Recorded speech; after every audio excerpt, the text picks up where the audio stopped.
Episode की शुरुआत में हम देखते हैं कि चैंगवान के घर में जियालिंग के वेलकम के लिए काफ़ी सारी तैयारियां चल रही होती है। मॉम बहुत ही अच्छा खाना बना रही थी। वो चैंगवान को खुद की हेल्प भी नहीं करने देती और उसे जाकर बस तैयार होने के लिए बोलती है। दूसरी तरफ हम जियालिंग को देखते हैं। वो जैसे अपने घर से चैंगवान के घर पर जाने के लिए निकल रहा था, तभी उसकी मॉम उसके घर पर पहुंच जाती है और उसे बोलती है कि तुम भूल गए, हमने कहा था ना कि तुम मिस ज़ांग की डॉटर से मिलने के लिए चलोगे। पर वो साफ साफ मना कर देता है कि मैं कहीं नहीं जाने वाला। लेकिन उसकी मॉम बोलती है कि तुम्हारे डैड ने मीटिंग अरेंज की है, इसलिए तुम्हें जाना ही होगा। अब अपने डैड का नाम सुनकर वो बोल देता है कि मैं वहाँ पर सिर्फ जाकर थोड़ी सी बातें करूंगा और फिर वापस आ जाऊंगा और ये सिर्फ आखिरी बार हो रहा है। वो वहाँ पर मिस ज़ांग की डॉटर से मिलने के लिए चला जाता है, जहाँ पर वो अपनी मामूर और आंटी को दिखाने के लिए उस लड़की से बात करने लग जाता है और फिर उसे सच बता देता है कि मेरी एक गर्लफ्रेंड है जिससे कि मैं बहुत ज़्यादा प्यार करता हूँ। जिससे वो समझ जाती है कि यहाँ पर वो सिर्फ दिखावा करने के लिए आए हैं। जो चीज़ उस लड़की को पसंद तो नहीं आती, पर वो भी फिर उसके साथ नाटक करने लग जाती है। अब जब दोनों मदर देखती है कि दोनों बच्चे आपस में अच्छे से बात कर रहे हैं, तो वो इन्हें के लिए बात करने के लिए छोड़कर चली जाती है। सीन अब यहाँ से याओ पर आता है, जो कि अपनी ग्रैंडमा के साथ इसी रेस्टोरेंट में आ रहा था। बाहर खड़े होकर यहाँ ग्रैंडमा उसे बताती है कि ये जो पेड़ देख रहे हो ना, ये बचपन में तुम ही ने लगाया था, पर क्योंकि वो काफ़ी छोटी एज में अपने पेरेंट्स के साथ अब्रॉड चला गया था रहने के लिए, इसलिए उसे ये सब याद ही नहीं होता। ग्रैंडमा उसे बताती है कि मैं तुम्हें बहुत ज़्यादा मिस करती थी और पूछती है कि इस बार तुम कितने टाइम के लिए रहने आए हो, तो बताता है कि 1 साल। ग्रैंडमा फिर यहाँ पर उसके डैड के बारे में पूछती है कि क्या वो जेल से रिलीज हो गए, जिस पर वो बोलता है कि हाँ शायद हो गए होंगे। या वो ग्रैंडमा से पूछता है कि वो नर्सिंग होम में क्यों रहती है, तो ग्रैंडमा बताती है कि तुम लोगों के जाने के बाद मैंने मिस्टर माई से शादी कर ली, पर उनके बेटे ने मुझे कभी एक्सेप्ट ही नहीं किया, इसलिए मिस्टर माई के जाने के बाद मैं नर्सिंग होम में रहने के लिए आ गई। क्योंकि हम लोग हमेशा से अपनी सेपरेट लाइफ जीते थे, इसलिए मैं नहीं चाहती कि उनका बेटा ऐसी ओल्ड एज में मेरी केयर करे। वैसे वो सभी बहुत ही अच्छे इंसान है, खास तौर पर मेरी ग्रैंड डॉटर जिसका नाम चैंगवान है और वो तुम्हारी होटल में काम करती है, वो बहुत ही ज्यादा स्वीट है। किसी दिन मैं तुमसे उसे मिलवाऊंगी। जहाँ पर चैंगवान का नाम सुनकर वो हैरान हो जाता है कि वो मेरी ग्रैंड मदर की स्टेप ग्रैंड डॉटर है। अब ग्रैंड माँ उसे रेस्टोरेंट के अंदर लेकर जाती है, जहाँ पर जब वो अपना खाना ऑर्डर करती है, तभी वो वहाँ शालिंग को किसी लड़की के साथ देखती है, इसलिए वो उसके पास जाकर पूछते है कि तुम यहाँ पर क्या कर रहे हो। साथ ही यहाँ पर वो उसे इस लड़की के बारे में पूछते है कि ये कौन है, तो बताती है कि मैं इसकी ब्लाइंड डेट हूँ। पर शालिंग यहाँ पर बात को काफी अच्छे से संभालता है और कहता है कि नहीं ग्रैंड माँ, ऐसा कुछ नहीं है, ये सब फेक है, ये सब कुछ मेरे डैड ने अरेंज किया था। जो सुनकर ग्रैंड माँ कुछ भी नहीं बोलती और कहती है कि तुम ये सब अपने आप ही सॉल्व करो, और फिर उसे बाय बोलकर चली जाती है।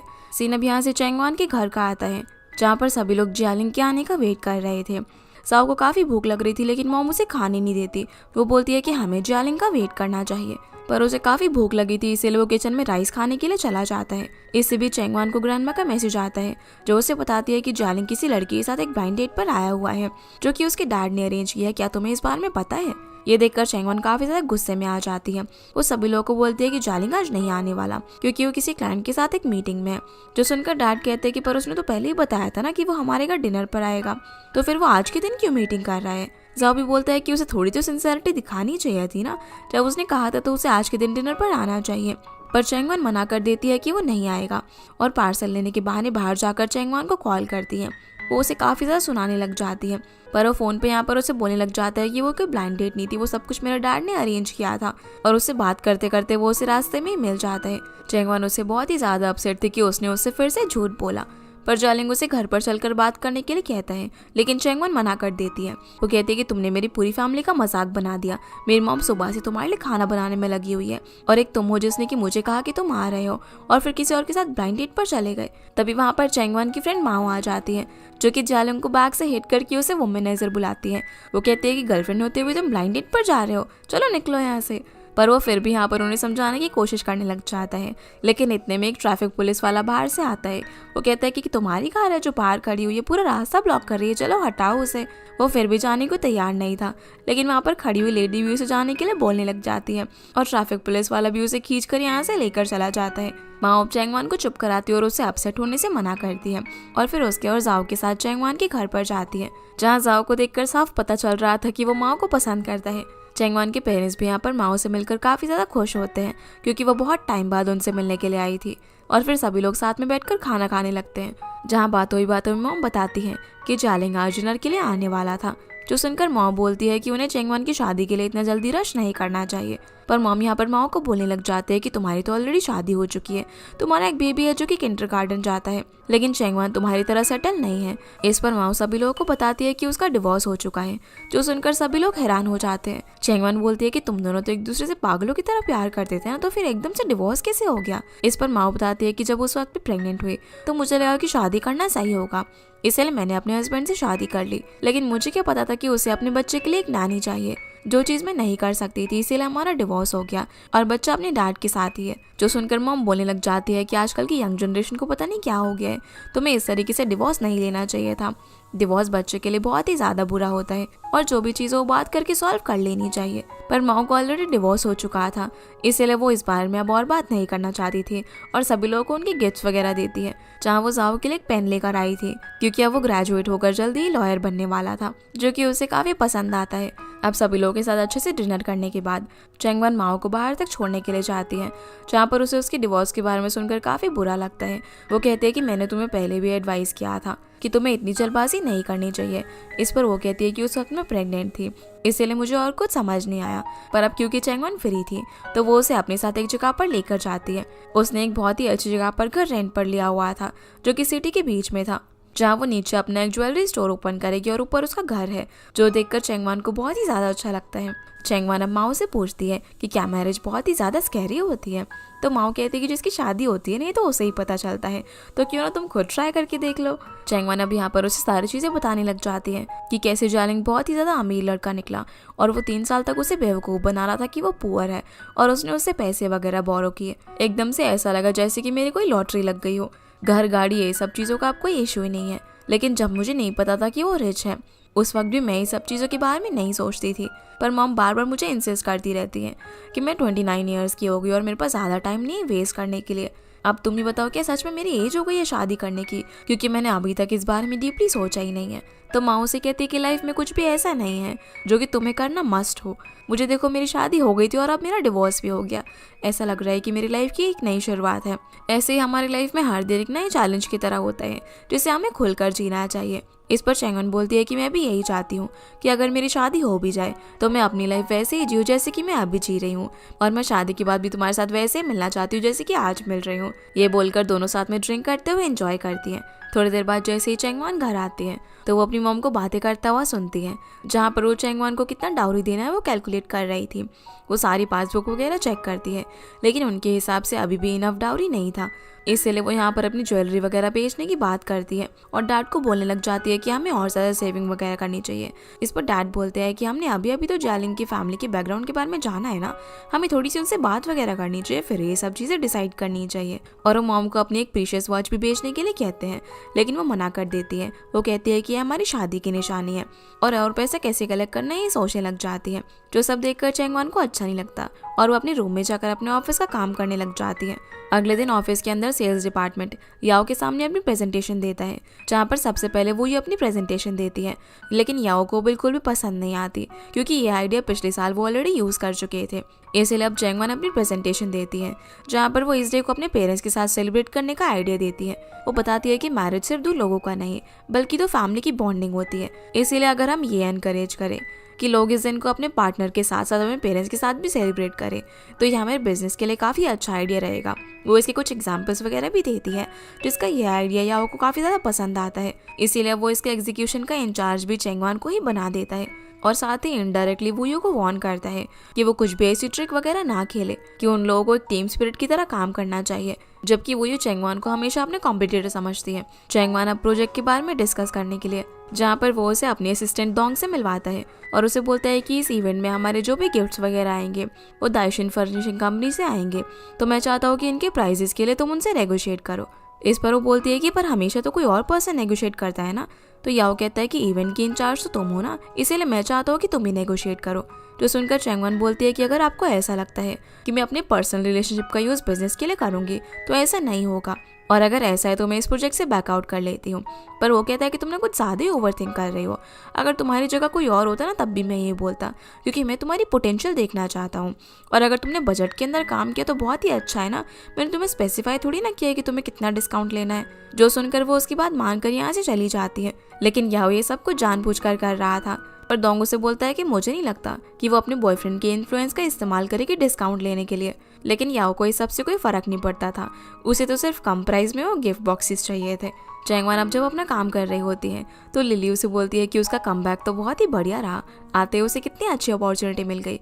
इस पर चैंगवान बोलती है कि पता नहीं बॉस मेरे प्रपोजल में ज़्यादा इंटरेस्टेड है या फिर मेरे बॉयफ्रेंड के अंदर। वो फिर उसे बताती है कि कैसे बॉस चाहता है कि वो दाइशिंग कंपनी से गिफ्ट बॉक्सेस के प्राइस नेगोशिएट करे। तो लिली कहती है कि ये तो उसके लिए बहुत ही आसान होगा ना, वो जालिंग से क्यों नहीं बोल देती।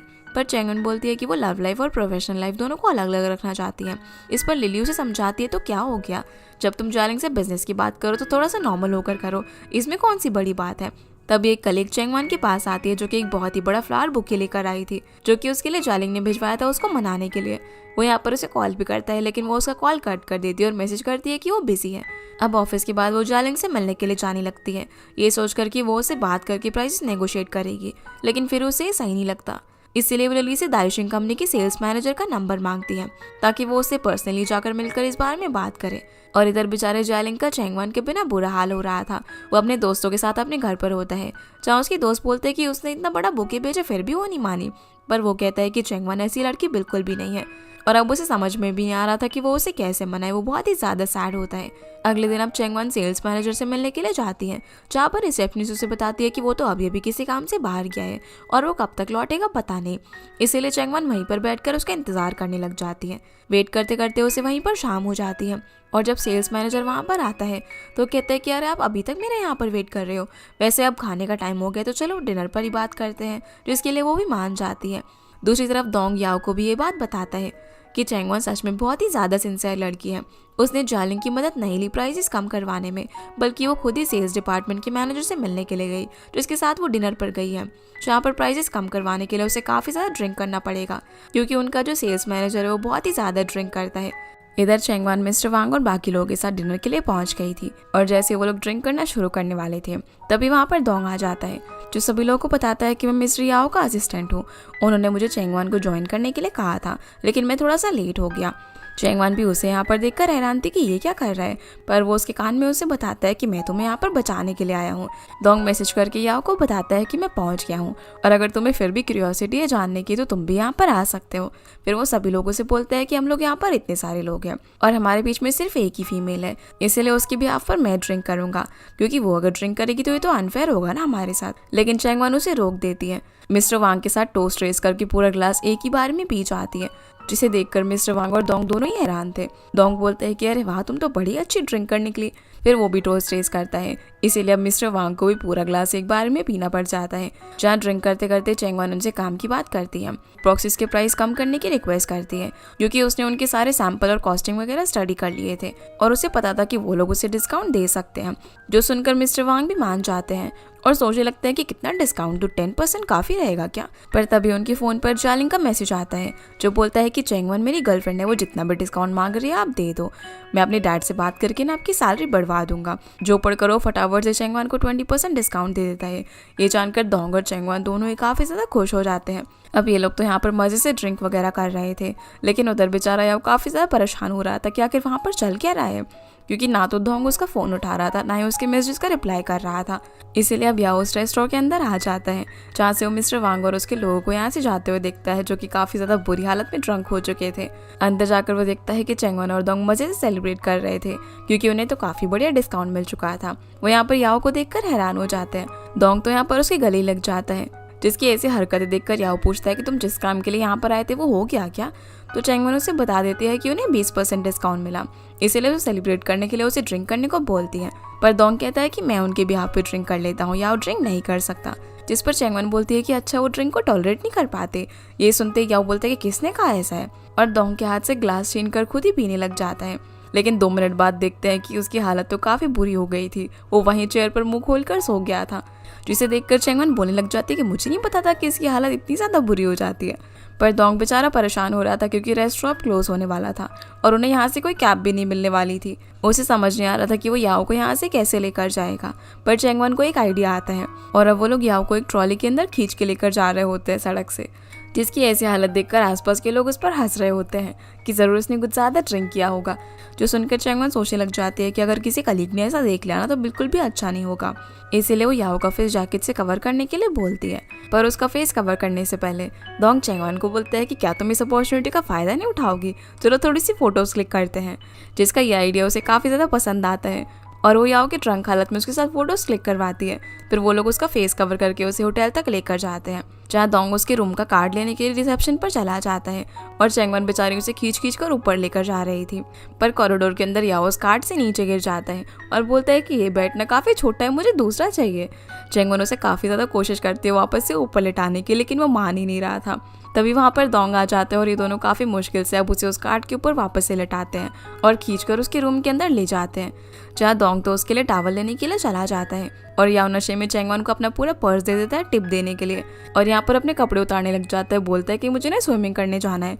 जो सुनकर चैंगवन जोर से चिल्लाकर डोंग को बुलाती है और कहती है कि याओ अपने कपड़े निकाल रहा है, इसीलिए वो फटाफट से आकर उसे रोकता है। अब चैंगवन ऐसी सिचुएशन में यहाँ पर और नहीं रुकना चाहती थी, इसीलिए वो बोलती है कि प्रपोजल मैं मेल कर दूंगी और फिलहाल मैं यहाँ से जा रही हूँ। डोंग उसे याओ के पर्स के आधे पैसे देना चाहता था, लेकिन वो मना करके यहाँ से चली जाती है। अगली सुबह अब जब याओ की आँख खुलती है तो डोंग से पूछता है कि मैं यहाँ पर कैसे पहुंचा। इस पर डोंग पूछता है कि क्या तुम्हें कल रात के बारे में कुछ भी याद नहीं है कि तुम कैसी कैसी हरकतें कर रहे थे। तुम तो चैंगवन के सामने अपनी पैंट खोलने वाले थे, मैंने तुम्हें बहुत ही मुश्किल से रोका।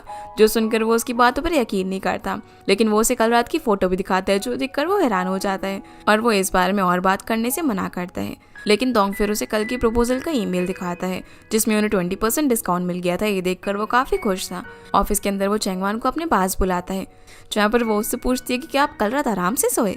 तो कहता है कि हाँ, पर ऐसे क्यों पूछ रहे हो। इस पर कहते हैं कि कुछ नहीं, मैं तो ऐसे ही पूछ रही थी और आप जो कल मुझे टिप दे रहे थे ना वो सारी टिप मैंने डोंग को दे दी। पर वो यहाँ पर उसे सीधा काम की बात करने लग जाता है कि ये प्रपोजल बहुत ही अच्छा है और तुमने अच्छा काम किया है। फिर वो उससे पूछ लेता है कि तुमने अपने बॉयफ्रेंड के कनेक्शन का इस्तेमाल क्यों नहीं किया। देखो, बिजनेस में कनेक्शन होना भी इम्पोर्टेंट है। इस पर चैंगवन कहते हैं कि आप सही कह रहे हो। अब वो यहाँ पर उसे अपने बॉयफ्रेंड और उसके रिलेशनशिप के बारे में ठीक से बताना चाहती थी, लेकिन उसे सही नहीं लगता। इसीलिए वो बोल देती है कि मैं अपने ऊपर डिपेंड रहना चाहती हूँ, जिससे खुश होकर डोंग उसे एक बोनस देता है जिसमें दो लोग एक दिन के लिए उनके होटल के बहुत ही एक्सपेंसिव रूम में रुक सकते थे। जो देखकर वो काफ़ी ज़्यादा खुश हो जाती है और कहती है कि मैं अपने पेरेंट्स को यहाँ पर इन्वाइट करूँगी, वो कभी भी इतने एक्सपेंसिव होटल में नहीं रहे। जो सुनकर याओ उसे देखने लग जाता है कि वो कितनी इजीली सेटिस्फाई हो गई। चैंगवन अब काफ़ी खुश होकर अपने घर पर जाती है और डैड को सारी चीज़ों के बारे में बताती है कि कैसे उसे बोनस मिला है। इसीलिए मॉम को सरप्राइज़ देने के लिए बोलती है, जहाँ डैड मॉम को जाकर ये बताते हैं कि उन्होंने मॉम के लिए एक एक्सपेंसिव होटल बुक किया है। पर मॉम ये देखकर उसे कैंसिल करने के लिए कह देती है और बोलती है कि हमें ये सब बकवास चीज़ों पर खर्चा करने की कोई भी ज़रूरत नहीं है।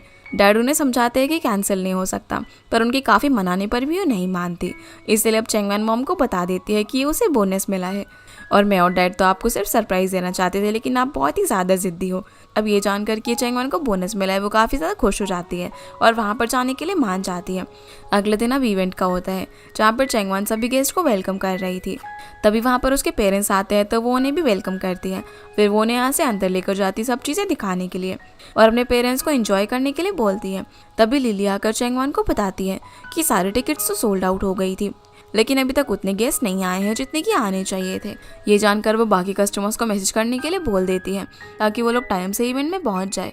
याओ भी यहाँ पर उसे इस सिचुएशन के बारे में पूछता है, जिस बीच वो यू चैंगवन को टॉन्ट मारने लग जाती है और कहती है कि कहीं तुमने तो सारे टिकट्स नहीं खरीद लिया अपनी जेब से अपने इवेंट को सक्सेसफुल बनाने के लिए। जो सुनकर डोंग भी उसे अच्छे से सुना देता है और बोलता है कि अगर तुमने अपने पैसों से टिकट खरीदे भी है ना तो मिस्टर याओ से रीएम्बर्समेंट ले लेना, क्योंकि उन्होंने तो तुम्हें इस प्रोजेक्ट का इंचार्ज बनाया है ना। जो सुनकर वो ये चुप हो जाती है, पर चैंगवन यहाँ पर याओ को कहती है कि सारे टिकट सच में सोल्ड आउट हो गए थे और उन्होंने बाकी लोगों को मैसेज कर दिए तो शायद वो आते ही होंगे। ये बोलकर वो बाकी चीज़ें चेक करने के लिए चली जाती है, पर तभी अचानक से वहाँ की सारी लाइट्स बंद हो जाती है और एक स्पॉटलाइट आकर चैंगवन पर रुकती है। जो देखकर वो हैरान थी कि आखिर यहाँ पर ये सब कुछ हो क्या रहा है। तभी बहुत सारे लोग वहाँ पर आ जाते हैं और जालिंग एक किंग का कॉस्ट्यूम पहनकर सभी लोगों के सामने चलता हुआ चैंगवन के पास आता है, जिसमें उसे दुख भी नहीं रहा था। इसीलिए दो लोग उसका मास्क हटाते हैं, जिसे वहाँ पर देखकर चैंगवन के साथ साथ याओ और डोंग दोनों ही हैरान थे कि वो यहाँ पर क्या कर रहा है। वो चैंगवान के पेरेंट्स से जाकर मिलता है, जहाँ मॉम तो उसे देखकर काफ़ी ज़्यादा खुश होती है। जालिंग फिर सभी लोगों से कहता है कि मैं आपके टाइम का सिर्फ 2 मिनट लूँगा, और फिर सभी के सामने नीज पर बैठकर चैंगवान को प्रपोज कर देता है, जो देखकर सभी लोगों से प्रपोजल एक्सेप्ट करने के लिए बोलने लग जाते हैं। लेकिन चैंगवान हैरान थी। वो जालिंग को खड़े होने के लिए बोलती है, लेकिन वो नहीं होता, और जब वो उसे खींचकर खड़ा कर रही थी तब वो एकदम से उसके गले लग जाता है, जिससे सभी लोगों को लगता है कि उसने उसका प्रपोजल एक्सेप्ट कर लिया और सभी ताली बजाने लग जाते हैं। उसी वक्त वहाँ पर मैनेजर मिस्टर जू आते हैं, जिन्हें कि वूयू ने बुलवाया था। वो चैंगवान को साइड में लेकर जाते हैं और बोलते कि तुम ये सब क्या कर रही हो। वो उसे बात ही कर रहे थे। तभी जालिंग अपनी स्वॉर्ड लेकर बीच में आ जाता है और बोलता है कि क्या तुम मेरी गर्लफ्रेंड को बुली कर रहे हो, जो देखकर चैंगवान उसे काफ़ी मुश्किल से रोकती है और खींचकर बाहर लेकर जाती है। वहाँ उस पर काफ़ी ज़ोर से चिल्लाती है कि क्या तुम मेरे लिए ट्रबल क्रिएट करना बंद करोगे। आज के हमारे इवेंट का थीम था पेरेंटल लव, लेकिन तुमने ये सारी हरकतें करके सब कुछ बर्बाद कर दिया। जिस पर जालिंग बोलता है कि मैं तो सिर्फ अपनी सिंसेरिटी तुम्हें दिखाना चाहता था, तुम्हें स्टेबिलिटी चाहिए थी ना, इसीलिए मैंने तुम्हें प्रपोज किया। यहाँ तक कि मैंने तुम्हें डिस्काउंट दिलाने में मदद करी, क्योंकि तुम कनेक्शंस का इस्तेमाल नहीं करना चाहती थी। इसलिए मैंने सीक्रेटली मिस्टर वांग को तुम्हें ज़्यादा डिस्काउंट देने के लिए बोल दिया था। साथ ही ये भी बताता है कि उसने उसके इवेंट के सारे टिकट भी खरीद लिए, जो सुनकर वो और भी ज़्यादा गुस्सा हो जाती है। पर तभी अंदर इवेंट वापस से शुरू हो जाता है, इसीलिए वो जाने लगती है। मॉम उसे यहाँ पर रोकती है और बोलती है कि उसने तुम्हें इतने अच्छे से प्रपोज किया है, तुम्हें उसे जवाब तो देना चाहिए ना। लेकिन चैंगवान गुस्से में बोलती है कि आप हमारे बीच में मत आओ, और अपना काम करने के लिए चली जाती है। जो देखकर जालिंग मॉम से बोलता है कि मैंने फिर से सब कुछ खराब कर दिया और उसे गुस्सा दिला दिया। लेकिन मॉम बोलती है कि कोई बात नहीं, और उसे अपने साथ घर पर ले जाती है डिनर करवाने के लिए, जहाँ जालिंग मॉम को बोलता है कि अभी तक मैंने तो सिर्फ चैंगवान के हाथ का खाना खाया था, लेकिन आप तो उससे भी अच्छा खाना बनाती हो। और फिर उन्हें बताता है कि कैसे उसके पेरेंट्स हमेशा काम के लिए बिजी रहते थे और वो हमेशा से उनकी जैसी एक फैमिली चाहता है, क्योंकि उसके पेरेंट्स ने कभी उसे ज़्यादा टाइम नहीं दिया। जो सुनकर मॉम डैड उसे बोलने लग जाते हैं कि वो लोग तो सिर्फ ऑर्डिनरी लोग हैं, लेकिन हम लोग क्या करते हैं वो मैटर नहीं करता। हमें चैंगवान पर बहुत ही ज़्यादा प्राउड है, वो बहुत ही प्यारी बच्ची है। जो सुनकर जालिंग बोलते हैं कि आप लोग चिंता मत कीजिए, अगर मेरी चैंगवान से शादी हो जाएगी ना, तो मैं उसे हमेशा बहुत ही ज़्यादा खुश रखूँगा, ये मैं आप लोगों से प्रॉमिस करता हूँ। तो मॉम कहती है कि अगर ऐसा है तो क्यों ना हम लोग तुम्हारे पेरेंट्स से मिल ले, जिसके लिए वो हाँ कर देता है। उसी वक्त चैंगवान भी घर पर आ जाती है, जो कि जालिंग को यहाँ पर देखकर हैरान थी। पर मॉम बोलती है कि मैं उसे यहाँ पर लेकर आई हूँ, उसने तुम्हें इतने सारे लोगों के सामने प्रपोज किया और तुम्हारे लिए रिंग भी लेकर आया, तो मैं चाहती थी कि हम लोग उसके पेरेंट्स से मिले। ये सुनकर चैंगवान मॉम से बोलती है कि मैरिज मेरे और जालिंग के बीच का मैटर है, इसीलिए आप इंटरफेयर मत करो, क्योंकि सच में उसकी मॉम अब कुछ ज़्यादा ही इंटरफेयर कर रही थी। तो सब सुनकर जालिंग उसे गुस्सा होने से मना करता है और यहाँ से जाने लगता है। तो चैंगवान भी उससे बात करने के लिए उसके साथ जाती है, जहाँ पर रास्ते में एक बच्चा जालिंग का कॉस्ट्यूम देखकर उसके साथ फोटो खिंचवाने की जिद करता है। पर वो उस बच्चे से बोलता है कि अगर चैंगवान हाँ बोलेगी तभी वो फोटो खिंचवाएगा। तो चैंगवान हाँ बोल देती है, इसीलिए वो उस बच्चे के साथ अब फोटो खिंचवाता है। फिर जालिंग यहाँ पर इससे ये सब करने के लिए माफ़ी मांगता है और उसे एक पावर बैंक दिखाते हुए बोलता है कि जब हम पहली बार मिले थे उस वक्त मुझे एक मीटिंग में जाना था और मेरा फ़ोन चार्ज नहीं था, जिसकी वजह से मैं क्लाइंट को प्रेजेंटेशन नहीं दिखा पाता। लेकिन तुम एक एंजल की तरह आई और तुमने मुझे उस वक्त ये पावर बैंक दिया। इसी पावर बैंक के बहाने मैंने तुम्हारा नंबर लिया और फिर हम एक दूसरे से मिलते रहे, जिसके बाद तुम मेरी गर्लफ्रेंड बन गई। और उसके हाथ में पावर बैंक देकर बोलता है कि मैं हमेशा चाहता हूँ कि ये पावर बैंक हमारे रिलेशनशिप को भी हमेशा चार्ज करता रहे। जो सारी बातें सुनकर चैंगवान काफ़ी इमोशनल हो जाती है, तो जालिंग उसे रोने से मना करता है। इस पर चैंगवान कहती है कि तुमने इतना ज़्यादा खर्चा किया है और अब तुम कैसे सर्वाइव करोगे, क्योंकि वो ऑलमोस्ट भूल ही गई थी कि वो एक रिच फैमिली से बिलोंग करता है। जिसकी ये बात सुनकर जालिंग उसे मनाने के लिए हक करने लग जाता है, तो वो भी स्माइल कर देती है। इसके बाद हम चैंगवान को उसके घर पर देखते हैं, जहाँ वो अपनी मॉम के साथ थी। उसकी मॉम को वो रिंग काफ़ी ज़्यादा अच्छी लगती है और वो उसे पहनने के लिए देती है। मॉम बोलती है कि टाइम कितना जल्दी पास आउट हो गया ना, जल्दी तुम्हारी शादी हो जाएगी, लेकिन मैं तुम्हें खुद से दूर नहीं करना चाहती। इस पर चैंगवान बोलती है कि मॉम मेरी शादी हो जाएगी तो क्या हो गया, मैं फिर भी आपसे मिलने के लिए आती रहूँगी ना, और चाहे मैं कितनी भी बड़ी हो जाऊँ मैं हमेशा आपकी बच्ची रहूँगी।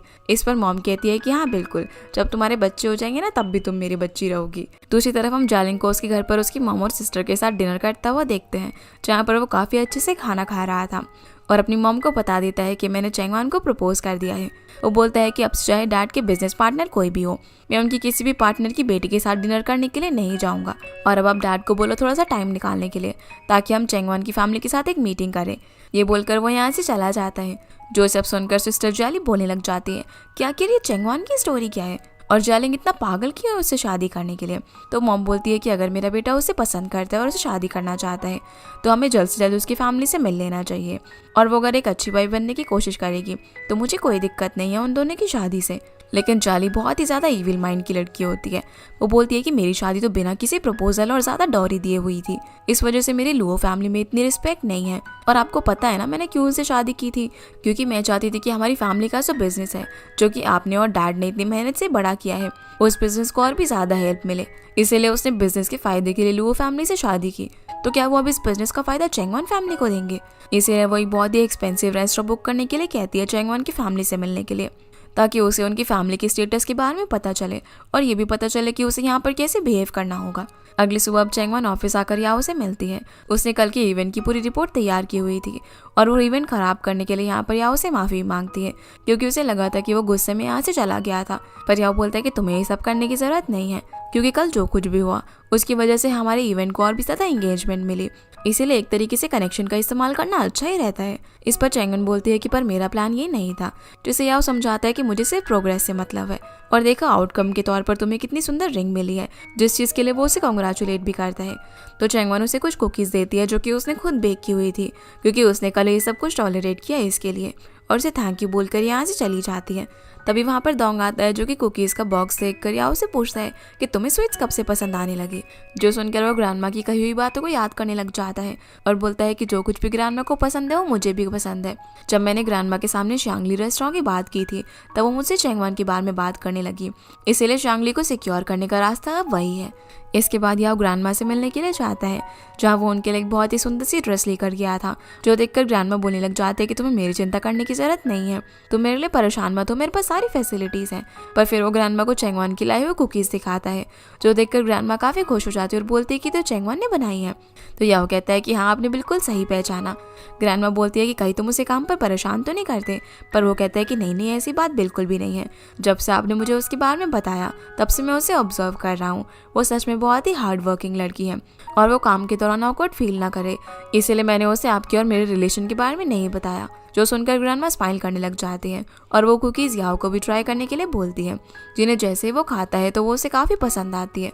इसके बाद हम चैंगवान को देखते हैं, जो जब ऑफिस में काम कर रही थी तभी उसे जियालिंग का मैसेज आता है, जो बताता है कि मेरे पेरेंट्स ने रेस्टोरेंट बुक कर लिया है, जिसका लोकेशन वो उसे भेज देता है और साथ में किस दिन आना ये भी बता देता है। जो चीज़ चैंगवान भी अपने पेरेंट्स को बता देती है, वो सभी लोग तो काफ़ी खुश हो जाते हैं, स्पेशली मॉम। वो अपनी लिए ड्रेस वगैरह डिसाइड करने लग जाती है, क्योंकि वो लोग एक बहुत ही अच्छी जगह डिनर करने के लिए जा रहे थे और वो जाओ को भी उस दिन फ्री रहने के लिए बोलती है।